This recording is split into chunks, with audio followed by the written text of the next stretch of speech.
2025 বিটিসিত সরকার গঠন করিব বিপিএফ দলে নাথাকে কোনো মিত্র অকলেই বিটিসিত বহিব বিপিএফ এয়া কোনো ভবিষ্যৎদ্রষ্টার ভবিষ্যৎবাণী নহয় আন এটা কাৰ্যকালৰ বাবে পুনৰ এবাৰ বিপিএফৰ সভাপতি নিৰ্বাচিত হৈ প্ৰবল আত্মবিশ্বাসী হাগ্ৰামা মহিলাৰ বক্তব্য এয়া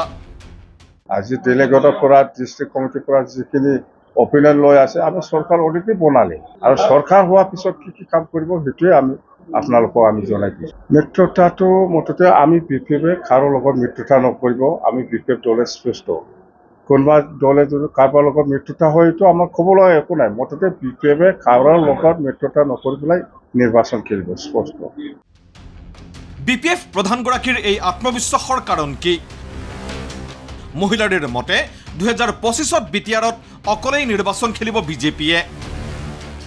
বিজেপিৰ ইউপিপিএলৰ সংগত ত্যাগে প্ৰচুৰ লাভৱান কৰিব বুলি দাবী কৰি হাগ্ৰামাই কৈছে বিটিসি বা বিটিআৰত ৰাজনৈতিকভাৱে বিপিএফএই 1 নম্বৰ স্থানত 2 নম্বৰত বিজেপি 3 নম্বৰতহে আছে প্ৰমোদ বড়োৰ ইউপিপিএল দল আৰু আমি যেটো জানো আজিৰ দিনত যেটো শুনি আছো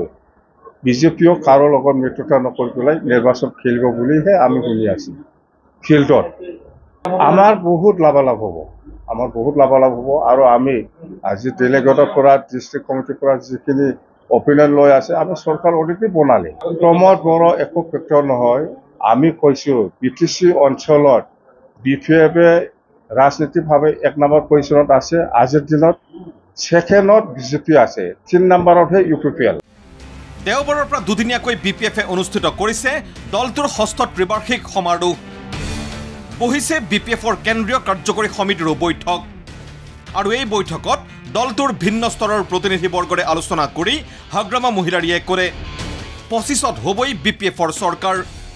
বিটিআৰৰ 2 প্ৰভাৱশালী জনগোষ্ঠী কোচ ৰাজবংশী আৰু আদিবাসীৰ জনজাতিকৰণৰ দাবীৰ প্ৰতি বিপিএফে চৰকাৰ গঠন কৰিলে সমৰ্থন জনাব বুলি দাবী কৰি গুৰ্খা সমাজকো নিজৰ পক্ষত ৰখাৰ ৰণনীতি ঘোষণা হাগ্ৰামা মহিলাৰীৰ যেটো বিপিএফ দলে সকলো জাতি জনগোষ্ঠীক লৈ পেলাই দল কৰিছে সেই হিচাপত সকলো জাতি জনগোষ্ঠীকে সমানে গুৰুত্ব দি পেলাই আমি কেনেকৈ কাম কৰি যাম ইয়াৰ ওপৰত বিশেষকৈ আলোচনা হৈছে কোচ ৰাজবংশী বা আদিবাসীসকলৰ জনজাতিকৰণৰ কথা গোৰ্খাসকলৰ প্ৰটেক্টেড ক্লাছ স্বীকৃতি দিয়াৰ কথা এইবিলাক স্পষ্টভাৱে আমি কৈছোঁ যে বিপিএফ দল হিচাপে আমাৰ কোনো আপত্তি নাই একেদৰেই যুৱ আৰু নতুন ভোটাৰক বিপিএফলৈ আকৃষ্ট কৰিবলৈ হাগ্ৰামাৰ মুখত শিক্ষা খণ্ডত বিপিএফে নিৰ্ধাৰণ কৰা কৰ্মসূচীৰ প্ৰসংগ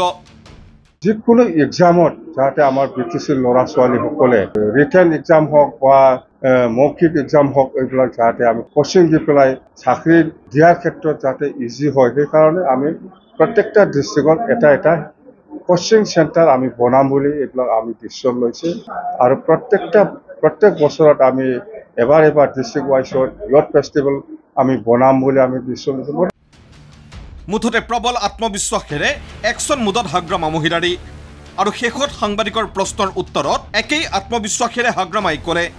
খাম্পা বৰগয়াৰী বিপিএফতেই আছে সম্প্ৰতি তেওঁ কিছু অসুস্থহে খাম্পা কিবা অসুখ হ'ব পাৰে মই ক'ব লৈছোঁ কিবা একটা অসুবিধা হৈছে সেইকাৰণে অহা নাই কিন্তু খাম্পা আমাৰ দলতে আছে আপোনালোকে চিন্তা কৰিব নালাগে ব্যুৰ' ৰিপৰ্ট ND24